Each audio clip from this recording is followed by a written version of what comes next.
nekk 7e adjoint au maire ba tey nekk ñu investir la ci li nga xam ne moom moo di liste bu Benno Bokk Yaakaar pour les législatives 2022 ñu ñëwoon fii nii lycée de fi nga xamante ni moom moo di ASECNA Castor ASECNA jeex na pour interviewer les personnes xool naka la ambiance bi demee ñu fekk la fi nga nekk une responsable politique ñu doon laaj par rapport sa version naka nga gisee lieu de vote bi ambiance bi bu fekkee nit ñi ñu ngi ñëw waaw wala déet par rapport vos impressions wala vos réactions par rapport ci ni nit ñi di ñëwee. bismillahi rahmaani rahim auzu billahi mina shaytaani rajim waaw fii de tout se passe bien amul benn problème mais le problème mooy les gens ñëwuñu kenn ñëwuñu daal je ne sais pas ce qui se passe par rapport ak élection municipale yi jàll ni heure bi y avait un rush et tout nit ñëpp ngeen mais bii daal vraiment gis nga bureau yaa ngi nii daal ñëwaguñu je ne sais pas nag ce qui se passe mais ñëwaguñu daal mais bu dee si problème ay sécurité ak yooyu y a pas de problème amul benn violence boo am depuis le matin. Exactement selon vous lan nga war a gis moo war a expliquer le fait que nit ñi ñëwul massivement comme ni ñu ko yaakaaree woon. ah peut-être ni ñu jëlee municipalité xëy na jëlee ñu ko législatif parce que bon fii comme xale ni ñu koy waxee municipalité nawetaan la foog ñu gagné et puis affaire gox la lii nag bon on a sensibilisé campagne nañ def nañ yëpp mais bon nit ñi daal ñëwaguñu peut-être dañu xëy na dañu teelagul ñëw daal dañ ñëw après incha allah. ok merci ok merci. Souleymane Diatta mu nekk mandataire de la coalition Yewwi Askan Wi. ñu ñëwoon nag tey dékk ko suñu micro par exemple di la laaj sa réaction par rapport yan impression nga am vis-à-vis ci élection yi nga xam ne tey tàmbali nañ ko ci lieu de vote fi nga xamante ni moo nekk Castor ASECNA lan nga fi gis bu fekkee les gens bu fekkee ñëw nañ massivement wala bu fekkee noté nga fi ay quelques cas de violence par rapport daal vos réactions ak ni nit ñi di ñëwee. voilà maa ngi nuyu d'abord ñëpp waa Wakaam ñëpp maa ngi leen di nuyu di leen di inciter aussi nañu génn massivement voter. Parce que tout simplement élection yi ay élection nationale la voire internationale parce que am nañu ay département au niveau de l'étranger ñu génn massivement voter ñi xam ne ni seen devoir civique la ñuy ñëw pour accomplir nañu génn ñu def ko parce que aussi à chaque fois dañuy taper si suñu njiit yi ne chaque fois diw defoo lii diw defoo lii tandis que ñun aussi parfois du ñuy accomplir suñuy devoir maanaam du ñuy def lu ñu war a def voilà en ce qui concerne impression bi bureau yi d'abord centre bi ñëw nañu mais am na ay bureau yu nga xam dañuy tardé ubbi teeluñu ubbi donc si suba si bal depuis ñu ubbi amoon na affluence mais voilà day yéeg di wàcc waaw nit ñi parfois ñi bëree voilà mu dem ñëpp voté ñi dem mu amaat ay vague par vague la quoi day yéeg di wàcc mais aussi ça se comprend parce que comme si suba la te tey dimanche la voilà sûrement gars yi dañuy nelaw waaw ba yeewu soog a ndekki soog a mën a ñëw pour ñëw voter mais ay incident moom pour l'instant amu fi benn incident. waaw te ñu ngi ñaan aussi bu mu am incident. gis nañu à côté li nga xam ne moom moo di membre yu coalition Benno Bokk Yaakaar yéen tam ngeen nekk à côté ñuy wax ne est-ce que tout se passe bien amul benn problème boo xamante ni jot ngeen ko fee jànkuwante wala leneen daal. voilà peut-être da nga ko seetluwul mais fa lañ taxawoon di waxtaan ndaxte membre Benno Bokk Yaakaar c'est vrai que ils sont en coalition keneen ku toog ni sol sabadoor bi moom élément réew mi la buy de sa sec. keneen ki moom mooy sama sœur Gnima Badji donc man ak sama sœur mënuñu am benn jafe-jafe sama sœur la donc fooree rek la ñuy am donc suñuy wedante dañuy wedante si ay principe ne voilà ku nekk joxe avis am par rapport ak lu mu gis ak aussi ku nekk protéger par exemple candidat am ne voilà sama candidat bi nii la sama candidat par rapport au projet par rapport au programme et autres voilà. salaamaaleykum ñu ngi taxaw ak ki nga xamante ni moom mooy suñu papa suñu wasila suñu buntu ci yàlla di Cheikh Maulana Babacar Ndiaye mu nekk mu xaddam macha allah fii ci Wakaam mu ñëwoon nag accomplir li nga xam ne moom moo di droit de vote am voté na ba pare nag léegi ñu bëgg ko dékk suñu micro papa en tant que guide religieux en tant que kilifa diine naka nga mën a sensibiliser li nga xam ne moom moo di population bi ndax gis nañu ci li nga xam ne moom moo di jamono campagne électorale yi ñu ngi doon gis yenn say ay jàmbaarloo nit ñi bu ñuy mitin ñuy sànnante ay xeer ay deret di ci tuuru yow en tant que ñi nga xam ne da ngeen fee toog di wax ci diine bi ban message nga mën a lancer population bi à ce que ñu dal dem voter ak jàmm ñibbisi ak jàmm te deret bañ a tuuru ñu bañ a lakk dara ñu bañ a yàq dara. alhamdulilah wasalaatu wasalaam ala rasulillah ñu ngi nuyu mboolem waa àdduna di sant yàlla gannaaw boo xamee ne ñëw nañ def li nga xam ne mooy suñu wareef muy wote li si des nag mooy ne kenn ku nekk wote sa wareef la waaye na nga ko def ci jàmm soo wotee demal nga ñibbi nga déglu résultat yi bu résultat yi génnee bu sa mbër gagné nga sant yàlla bu ñu daanee sa mbër nga muñ utiwaat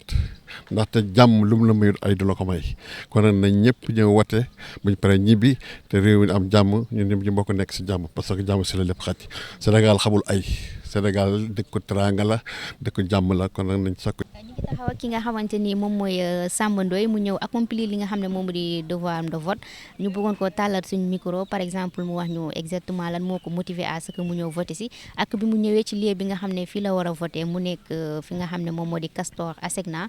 yan remarque la fi def par rapport ak mbooloo mi. salaamaaleykum maa ngi leen di nuyu waaw tey moom li moo gën a motiver pour ma ñëw voter si mooy pour soxla dëkk bi quoi parce que bon dafa am loo xamante ni dafa war ku nekk pour ñu accomplir ko citoyen bu nekk war nga mën a ñëw accomplir say droit mooy voter ba nga xam ne ëllëg lu dëkk bi wax rek di nga xam ne yow am nga loo si joué xam nga te droit boo xamante ne ni da ko war a def donc moo tax moo motivé pour ma ñëw voter si te pour Sénégal pour sama dëkk quoi. exactement bi nga ñëwee ci lieu bi nga xam ne fi nga war a voter par rapport ak mbooloo mu ëpp nii nga doon xaarandi wala li nga fi fekk daal par exemple noo jàngatee mbooloo mi bari na wala bariwul. waaw bi ma dugg see moom remarque bi ma njëkk a def mooy man dama jàngat ni fii bëreegul nit quoi comprendre ma xaw ma war naa ne bu ma ñëwee naa fekk mu fees del mais là dafa mel ni nit ñi génn gu ñu voter quoi génn gu ñu voter bon di leen woo di leen def lancer appel pour ñu génn voter en masse xam nga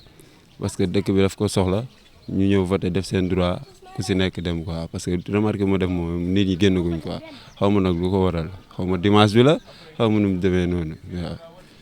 sëñ bi tur bi nan la. Mouhamadou Diop ñu ngi lay nuyu bu baax la ziar nga ñëwoon fii tey ci bureau de vote bi pour accomplir li nga xam ne moom moo di sa droit de vote ñu la doon laaj par rapport naka nga gisee élection yi ak vote yi ni mu tàmbalee ci suba teel. waaw ñu commencé que si jàmm rek niñ ko defee woon rek war ko jeexale si jàmm li si des mooy lii nit ñi dem da wax di daanoo di yuuxu yëpp jeex na bureau yaa ngi nii amagul dara toog si kàmb si di waxal lu nekk boo liggéey lu ne nga wax ko si réew mi amul njariñ li am njariñ mooy da ngay ñëw nga voté dem ñibbi sa kër añ toog ku gañe ñu xam ne kii moo gañe mais nag bu dee lii jëm si wakaam képp kuy voté na nga xool fii intérêt bi gën a nekk nga def ko intérêt wakaam jiital ka nga def ko parce que lii du ay élection maire élection député la dañuy yaakaar dañu nekk fa gouvernement bi ñooñu mën a indil dara ngeen baal ñu si wax ji lu ñu si mën a dimbali nañu dimbali ku leen mën a jàppale leen wakaam avancé kon yëreen dëkk yi waa Matam waa Fouta waa Diourbel waa ñeneen gënuñu ñoom ñëpp dañuy xëccu du lu ñu yóbbu seen dëkk kon ñun suñu responsable yi fi nekk daa nekk fekk fi nekk nañu ànd ak ñoom it ñu jàppale ñu lu ñu am ñu indi ko wakaam loolu la ñuy ñaan mais ku voté daal nii fii leere ku voté demal nga ñibbi nga toog sa kër xaar résultat yi kuñ fi aussi xeex bu si kenn génn li am solo mooy ñëw leen ngeen voté warante bi nekkoon si camp si yëpp amul njariñ ñëw leen ngeen voté ku voté ba noppi nga dem ñibbi toog sa kër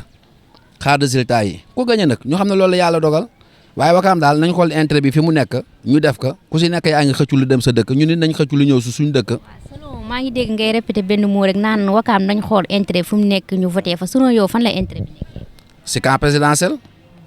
ñel fa nekk ñëpp ñi di liggéey say yóbbu seen i dëkk yëpp gënuñu ñu ñi nekk président di liggéey di yóbbu seen i dëkk gënuñu ñoom li ñu bëgg ñun waa wakaam loolu lañ bëgg lu fi baaxul woon ñu dindi ko leneen lu ñu amul woon ñu jéem ko yokk foofu laay waxee du question affaire du politicien lii wala lële mais foofu laay waxee ku nekk yaa ngi lu dem sa dëkk génn leen ngeen ñëw ngeen voté waaw yàlla def si jàmm ku nekk nga dem nga toog sa kër ku nekk demal nga toog sa kër boo voté ba pare waaye taxawaalu si talibeex dugal fii génn loolu lépp amul njariñ génn leen ngeen ñëw voté loolu amul lu ma si wax yéen nag OTV moom dama leen xam parce que ñoo dend fi ñu nekk xam seen liggéey bu baax xam seen patron yaa ngi dégg balaa de yàlla nekk ay télé fii mu état bi mu ne mu jóge fa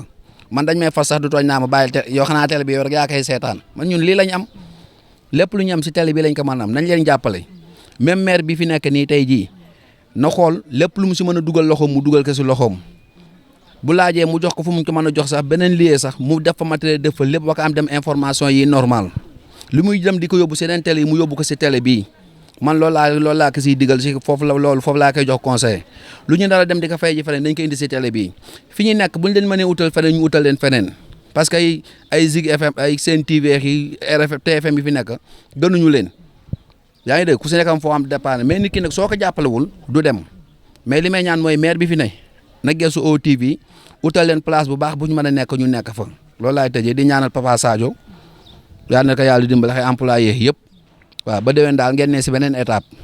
waaw. ñu ñëwoon tey fii dekk suñu micro nga ñëwoon accomplir li nga xam ne moom mooy sa droit de vote fi nga xamante ni moom moo di Castor Asegna mu nekk un jour tant attendu une date tant attendue mu nekk législative 2022 jugee ko nga sa kër nag ñëw voté si li lay njëkk a laaj mooy ban impression nga am par rapport bi nga duggee ci lieu de vote bi. waaw impression bi ma njëkk a am bi ma duggee si lieu de vote bi peut-être que ne c'est un peu calme xelaatuma woon ne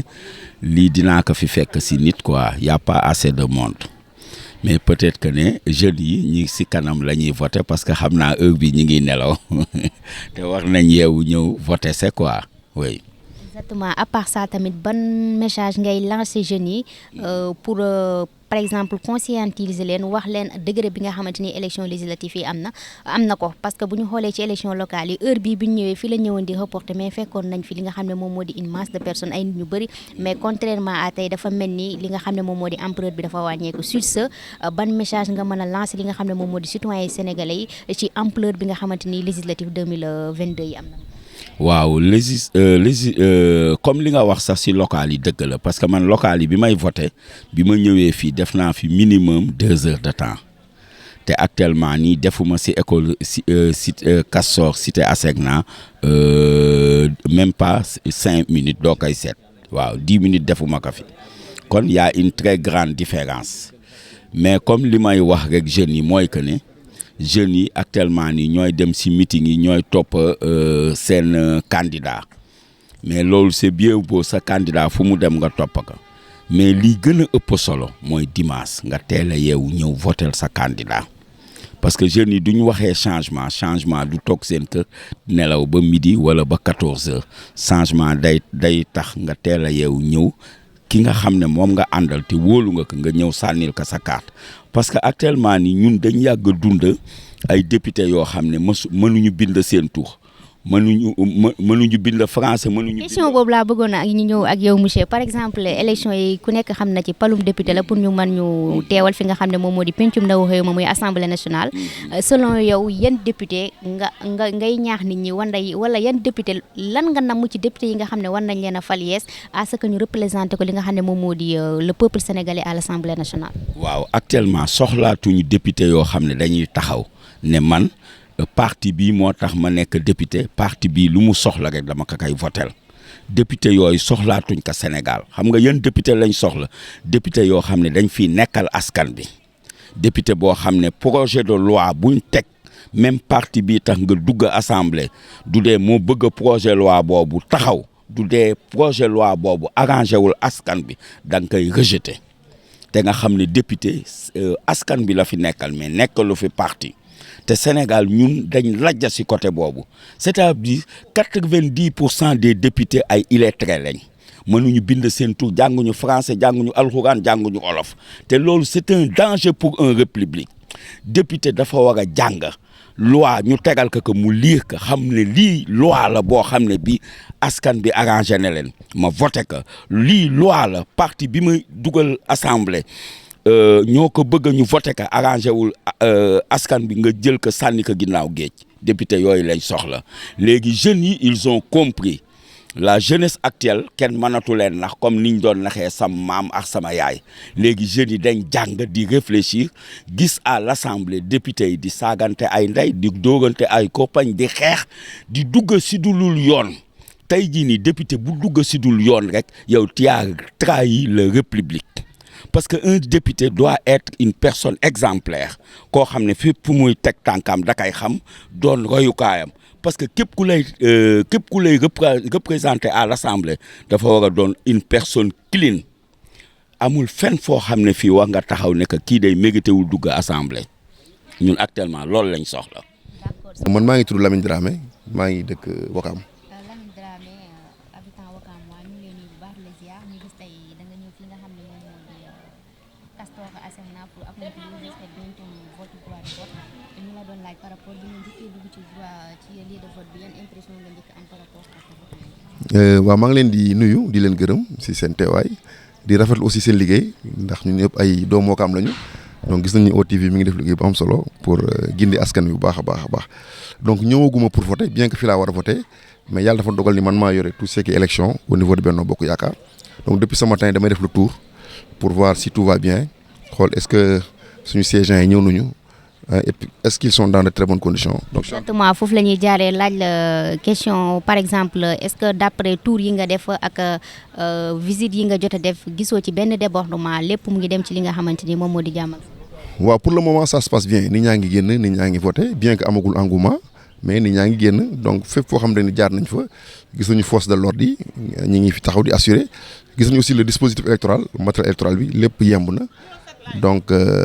pour le moment tout se passe bien alhamdulilah. exactement amut benn manquant wala lenn loo xamante ni peut-être ñi nga xam ne dañoo ñëw di voté si ñu ngi koy plaindre. non pour le moment gisaguma plainte en tout cas fépp fu ma jaar defagum naa 5 bureaux de vote dese na ma ñett mais ça se passe bien. exactement ban message ngay ñaax ñi nga xam ne ñoom ñoo di population bi rawatina askan bi ñu génn voté parce que buñ ko comparé ak élection locale yi mbooloo mi ñu fi fekkoon moo ëpp mbooloo mi ñu fi fekk tey peut-être am na ñoo xam ne peut-être dañ naan locale yi peut-être élection gox-goxaan yi la ci la ñuy gën a mën a ñëw pour tànn seen maire par rapport ak élection législative yi léegi ban message nga leen di conscientiser woon leen ni élection yu am dayo la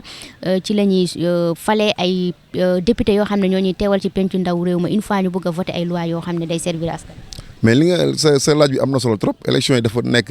ay élection yu am solo pour Sénégal ndax tey daf ñuy war a permettre ñu tànn ñi nga xamante ni ñoom ñoo war a toogal askan wi si pencu ndaw réew mi bu leen fàtte ni dañoo yokk seen doole ndax référendum bi ñu génn xam ngeen ni assemblée nationale jox nañ ko ay sañ-sañ yu bees maanaam di saytu politique publique yi di contrôler action gouvernement bi donc tey population yi war nañu génn ñoom ñëpp pour wane seen fi ñu féete exprimer seen vote mais on ne désespère pas il ne fait que 11 heures je pense peut-être d'ici 18 heures peut-être nit ñi dinañu génn bu baax xam nañu aussi Sénégal gars yi dernière minute lañ gën a soxla bon et puis aussi heure bi heure togg añ la soxna yi xam naa ñu ngi si waañ mi ak suñu yaay yi di préparer añ mais am naa yaakaar ni bu ñu añee ba pare wala bu ngoon jotee en tout cas les gens sortiront massivement pour voter. Merci beaucoup. waaw salaamaaleykum maa ngi leen nuyu di leen ziar. man maa ngi tudd Amadou Ly ingénieur la membre du collège li ñuy wax ARTP autorité de régulation des communications et des postes waaw ñëw naa fi nag def sama devoir civique voté naa ba pare waaw comme ni nga ko waxee rek amul engouement bu rëy comme par rapport au local ni ñu koy constaté loolu dëgg la ñu wax ko parce que nekkoon naa fi mandataire fii cité Asegna il y a 8 bureaux de vote te ci suba teel nit ñi dañ daan ñëw buuxante fii. léegi nag bon je pense que nit ñi dina ñëw parce que ñu ngi ñëw ndànk-ndànk ñu ngi ñëw mais on peut le dire c'est pas la même chose les mêmes engouements au niveau des locales je pense que nit ñi dina ñëw ci kanam les gens aussi doivent être conscients que ces élections sont aussi importantes dañu am solo bu rëy ni élections locales yi amee solo parce que locales yi ay gox la ak gox-goxaan yi mais élection législative dafa nekk loo xam ne dañu war a tànn 165 ndaw ñoo xam ne ñooñu war a toogal assemblée nationale pour di voter loi yi proposition de loi yi ñu andi ñu voter ko donc loolu lu am solo la ba région de Dakar ñu am 18 députés département de Dakar ñu am 7 députés ci au niveau national ñu am 53 députés sur la liste nationale département yëpp ñu am 97 députés donc lu am solo la parce que lii mooy déterminer l'action du gouvernement ñoom ñooy déterminer les orientations du gouvernement ñoom ñooy valider tout ce qu'on construira au niveau du Sénégal donc ñoom ñooy accompagner tamit le président de la République pour mu am majorité mën a continuer liggéeyam donc élection yi tuutiwuñu élection yu mag la donc mais on ose croire que am nañ yaakaar na d'ici ci kanam tuuti nit ñi dinañu ñëw voter massivement ci jàmm ak comme ci teey ci jàmm ak salaam ndax lépp jaar yoon. asalaamaaleykum ñu ngi leen di nuyu baax OTV sunu yëfa donc li fi am tey mooy le matin de bonne heure ñëw naa mais nit yi bëriwul woon donc par la suite dañuy ñëw nànk-nànk bon dañuy gis ñu ñëw nànk-nànk di ñëw di voter mais quand même def naa touru bureau de vote yi d'après ñi nga xam ne ñooy samay collègues samay collaborateurs nee nañ amul problème donc lu ñuy signifié fii nii école Castor amagul problème mais par la suite heure bii nii nu may commencé gis nit yi ñi ngi commencé ñëw nànk-nànk di voter si. waaw législative boo ko déggee nga xam ne moom dafa nekk ci boppam lépp luy nekk élection parce que tey assemblée nationale moom mooy base loi yi nga xam ne moom mooy rot ci Sénégal donc vote bi moom importance bu mag a mag la lay am ci décision suñu Sénégal mais bon il faut nga comprendre aussi que ne nekkul ñëpp ñooy comprendre noonu message bi wala am lecture politique ci mbir bi parce que am na ñoo xam ne aussi ñoom dañuy xam ne rek dañoo bëgg a changer et puis ils veulent changer ñoo xam ne bëgguñu changer wala dañoo bëgg a topp seen rythme boobu noonu donc Sénégal moo bindoo noonu aussi moo bindoo ne suba teel duñu commencé ñëw dañuy jël seen temps ndekki après door a ñëw mais bu ma gisee constat bu ma def le matin heure bi ni gis naa ne ñu ngi commencé ñëw nànk-nànk mais aussi lecture bi nga xam ne mooy lecture politique ak aspect bu mu war a am njëriñ bu mu am dëgg-dëgg peut-être ñoom xamuñu ko sentiruñu xam nañ daal dañoo bëgg bon ak man sama coalition bu ma gis waaw bëgg nañ changer namm nañ changement donc nag ñoom kon duñu ay politiciens wala tamit peut-être xamuñu loolu yëpp dañuy xaar dañuy jël seen temps ñoom duñu am pression maanaam dañuy jël seen temps heure bu ñu paree rek dañuy ñëw dugg ci vote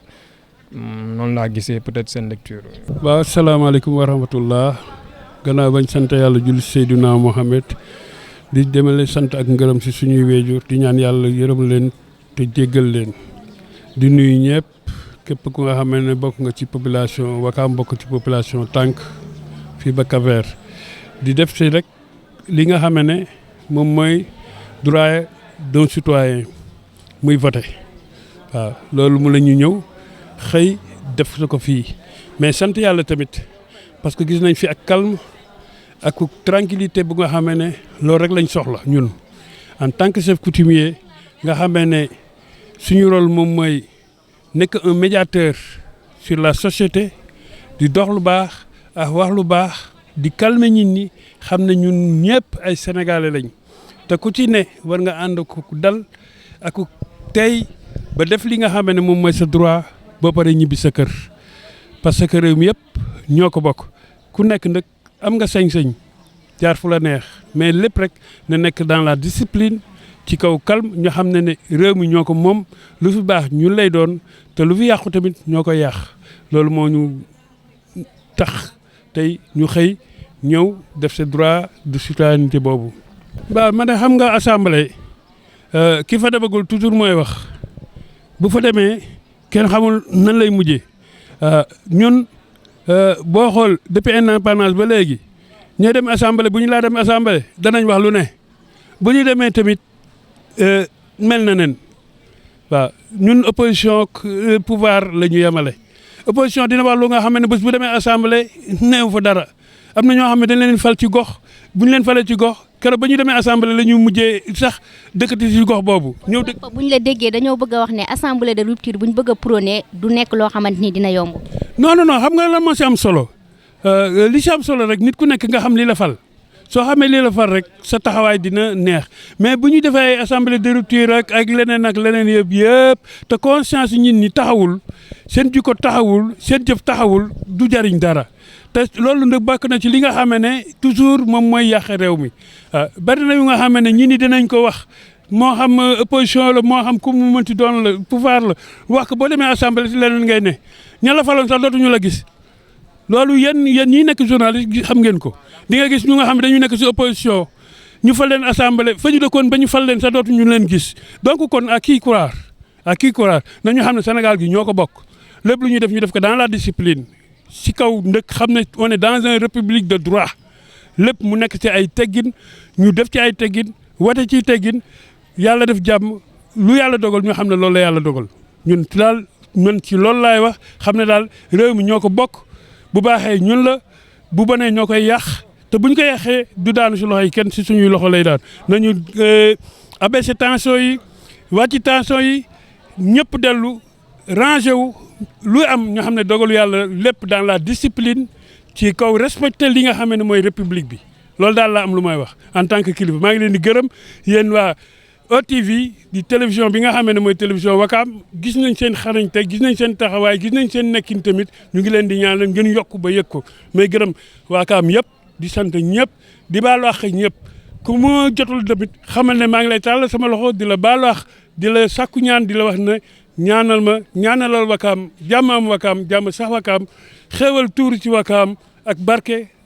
ñëpp jariñoo ko ñiy dem te suñu borom yërëm leen te yéexe leen te xare leen àjjana wa salaam. waaw ñun ñu ngi sant yàlla bu wér di julli si yonent bi di ñaanal jeunes yi ñu génn ñëw voté si parce que ñun lu ñu gis ni dal na suñu xel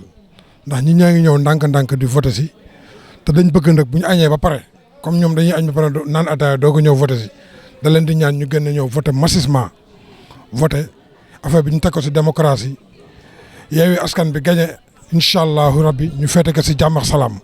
ñun daal loolu la ñuy souhaité Wakaam am jàmm incha allah loolu daal la ñuy ñaan daal waaw voté ko si jàmm. waaw élection locale yi moom boo gisee mu demee woon noonu nit ñi bëri dafa am cause boo xam ne moo leen taxoon génn dañ doon jëlee maire bi fi ne indi beneen maire loolu moo taxoon Wakaam mobilisé wu ñëw pour xeex li fi ne bii nag bokkul bii élection député lañ wax gars yi tamit booy xale jeunes yi tamit ñooy voté te ku xam jeunes yi tamit ñoom heure bi du seen heure vote ñoom ay 17h la ñuy génn ba 18h si la ñuy mën a voté ñoom si la ñuy profité génn voté dem seen yoon waaw changement bi affaire bi daal loolu laa si gis ne mooy xaw a am changement bi tuuti quoi contexte yi ñoo bokkul woon quoi waaw. waaw ñun gox bi ñu nekk Wakaam ñun ku ñu fi représenté comme député kooku moom suñu xel dal na si moom waaw dañ koy ñaanal yàlla rek xam nga yàlla jox ko li muy yóotu te mu jëg ñu ñëpp waa Wakaam ñu xam ne suñu doom la bu dul dara sax xam nga rek dañ ko war a taxaw jàppale ko comme ni ñu fi jàppalee maire bi ba mu falu fii tamit waa Wakaam itam war a ma am député boo xam ne Wakaam lay yeewoo war nañ ko mën a am fii bu dul loolu sax xam nga rek coalition bi tam am fi doole waaw dama bëgg daal ñëpp génn ñëw voté suñu ñu xam fu ñu féete daal waaw. waaw ange billahi mina seytaani rajim bismillahi rahmaani rahim donc alhamdulilahi rabbil alamin la ñuy wax parce que nit ñi teel nañ jug ce matin ñëw voté donc ñun ñi jug neen yeewi ji askan bi ñii dem wàll ji askan bi te am neen yaakaar ne incha allah élection yi ni muy déroulé nii jàmm day am te incha allah li nga xamante ne moom la population bi bëgg dinañ ko am mooy askan bi dinañ dem votel opposition bi nga xamante ne moo fi nekk ñi nga xamante ne xañ nañ leen seen i droit civil ak seen i droit politique ñu mën a dellu si réew mi ku si mel ni suñu leader président Karim Meïssa Wade ak Khalifa Sall ak Ousmane Sonko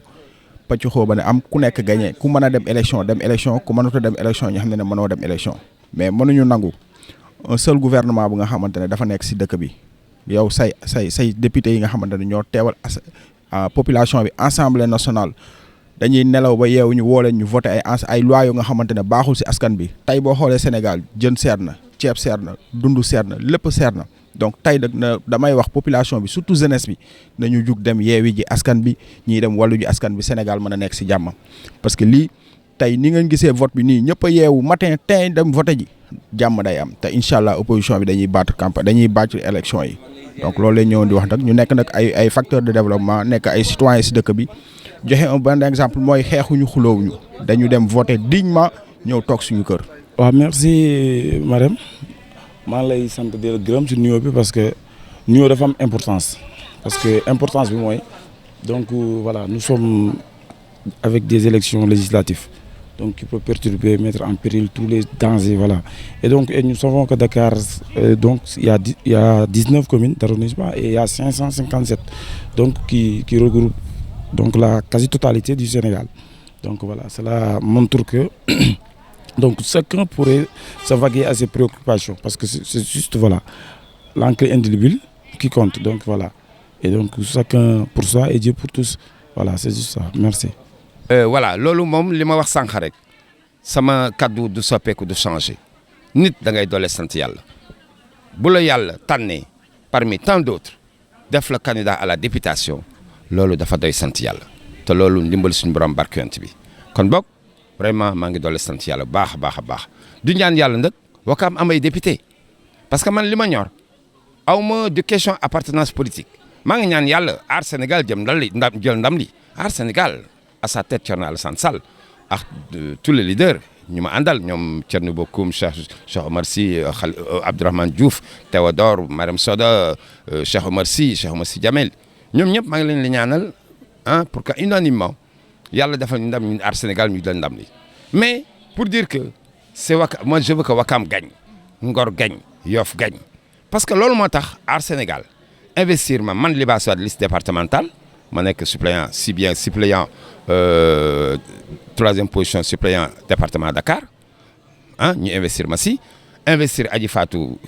liste nationale investir Maretou Gueye liste nationale ñu ñett ñëpp ñu doon doomi Wakam suite à ça ñu investir Ablaye Samba Ngor Aar Sénégal investir ko liste départementale investir Momar Cissé Yoff loolu vraiment dafa doon loo xam ne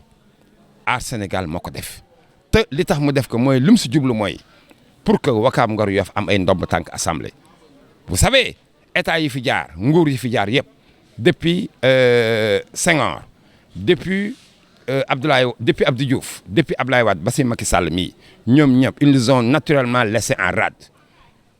ils n'ont jamais tenu compte de nous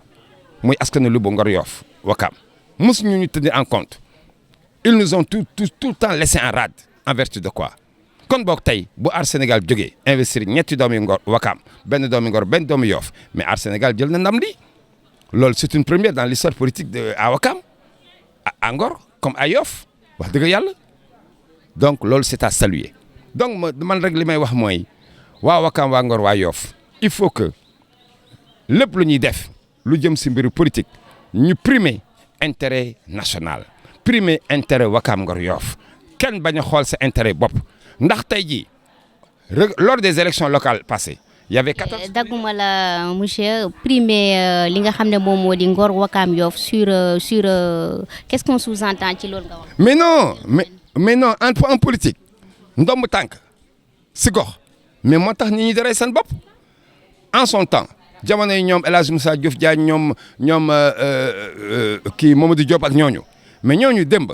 dañ amoon taxawaay seen i gox si Wakam Ngor Yoff am fulla am fayda bu ñuy kii cëral leen ñoom doonoon ay député doonoon ay maire ak yooyu kon tey bu jamono soppee ko ba toll fi mu toll ñoo parti coalition yi nga xam ne ñoo fi ne muy benn boo ko yaakaar di Yewwi Askan bi ak ñeneen mais dañu war a jël doomi Wakam doomi Ngor doomi Yoff investir leen pour ñu doon député man tey li ma doon gën a neex mooy Wakam Ngor Yoff am lu toll ak 15 députés wala 20 députés dégg nga maam nga xam ne ëllëg sur les grandes instances de décision là si parlement ba feneen ak feneen ay yeneen ndombi tànk sax doon ay ministre wala yooyu man loolu laa yéene Wakam Ngor Yoff donc man international moo ma amal solo kon boog li ma si doole sant yàlla mooy li ma la wax sànq lors des élections locales passées il y avait 14 candidats maa doon 14e bi ren ji yàlla dogal na en 2022 pour cette députation là maintenant man Libasse Wade maay candidat maay honorable député doon candidat si élection locale législative yi je suis l'unique candidat investi parmi ces 14 loolu tamit sant yàlla la ndax tey li ma bëggoon mooy 14 candidats yooyu seen coalition yu ñu ne mouvance yi ñu ne mais ñu jox leen cëral leen investir leen mais ils les ont laissés en rade mais loolu du cër ça veut dire que coalition yooyu parti yooyu dañ boddi Wakam Ngor Yoff joxuñu ñu benn considération joxuñu ñu benn gëdd lii nag gëdd googu Aar Sénégal moo ñu ko jox ñun Wakam ñu Ngor ñun Yoff kon boog doole sant yàlla di ñaan yàlla Aar Sénégal yàlla defal ko ndam waaw incha allah Wakam Ngor député yi nga xamante ni war nañ leen a fal yees le soir du 31 juillet tey 2022 ana yan attente ngay xaar ci député yi. mais non vous savez comme dit député du député coalition du député parti député du peuple la ëllëg bu lay ku si yàlla yóbbu assemblée na xool digganteem ak boromam mu nekk fa ngir intérêt national mu nekk fa ngir intérêt Sénégal bañ a am appartenance politique ndax bu fekkee mouvance bi nga bokk ak groupe bi nga bokk tey jii am na projet de loi yi tegu si yoon yu jaar yoon yoo xam ne teg nañ ko nga xam ne dëgg rek te yàlla tax moo tax ñu nar a voté wala ñu nar ko jàllale bu dee dëgg nga ànd seeg ñoom bu dul dëgg nga ne leen hey attendez nañ xool diggante suñu borom nañ def te yàlla tax ndax tey dafa toll foo xam ne comme ni ko Aar Sénégal defee Aar Sénégal dafa créer un contrat de législature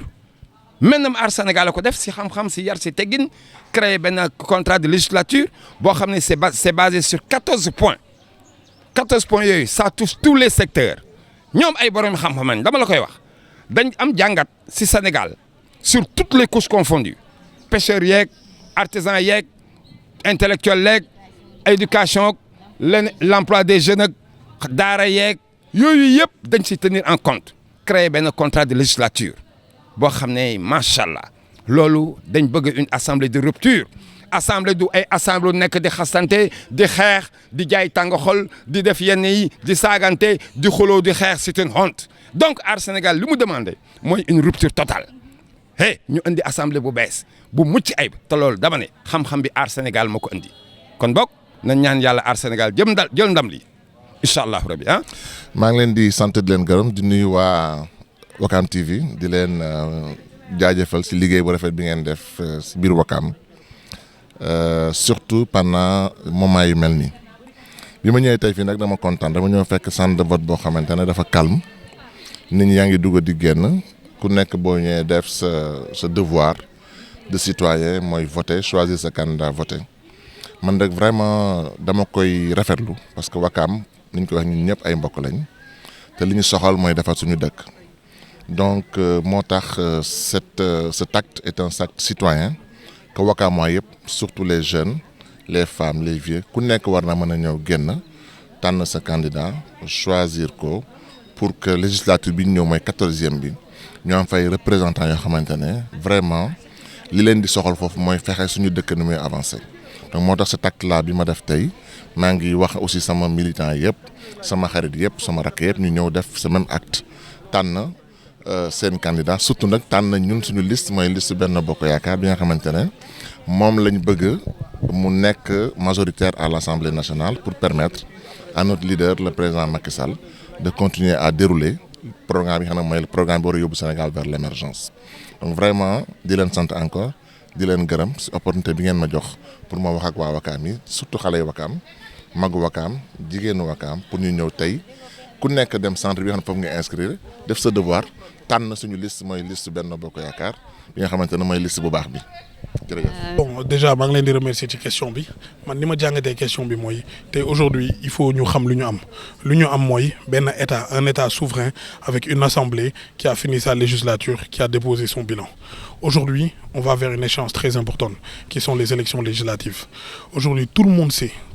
les défis qui nous attendent. On est dans un contexte de crise internationale. On est dans un contexte de crise alimentaire. Donc aujourd'hui, nous avons besoin d'une assemblée forte qui travaille avec le gouvernement pour pouvoir régler tous ces problèmes-là. Aujourd'hui, nous avons vu tout ce que le président de la République Macky Sall a fait passer comme loi avec ses anciens députés. Et aujourd'hui, nous en sommes très fiers. C'est pour ça que nous nous battons et nous allons faire voter pour la coalition Benno Bokk Yaakaar. On entend les gens dire oui, benn loi lañ voté assemblée xawma lan en 5 ans ça nous fait rire parce que àdduna lépp loo gis gëstu daf ci am solo te nit boo gëstuwul mënoo xam tey li gën a important mooy lan tey mënuñu am benn état boo xamante ni ci biir assemblée bi day cohabiter ak keneen parce que boobaa day tardel sax suñu ay loi day tardel sax fu ñu bëgg a jëmale Sénégal te tey boo xoolee dëkk bi de 2012 à nos jours li fi changé bëri na li fi avancé bëri na moi qui vous parle je suis dans le secteur privé je suis industriel sénégalais et aujourd'hui on a vu tous les avancements toutes les lois qui ont été votées en faveur de l'industrie sénégalaise parce que le Sénégal ne peut pas se développer sans une industrie forte. Aujourd'hui nous avons vu les lois que nous avons votées pour que les usines puissent se déplacer à Diamniadio et plein d'autres. Aujourd'hui, il y a la loi sur le contenu local qui a été votée pour le code pétrolier. C'est une fierté de dire qu'aujourd'hui, avec notre pétrole et notre gaz, nos députés ont voté une loi pour que tout ce qui soit exploité au Sénégal et que les ressources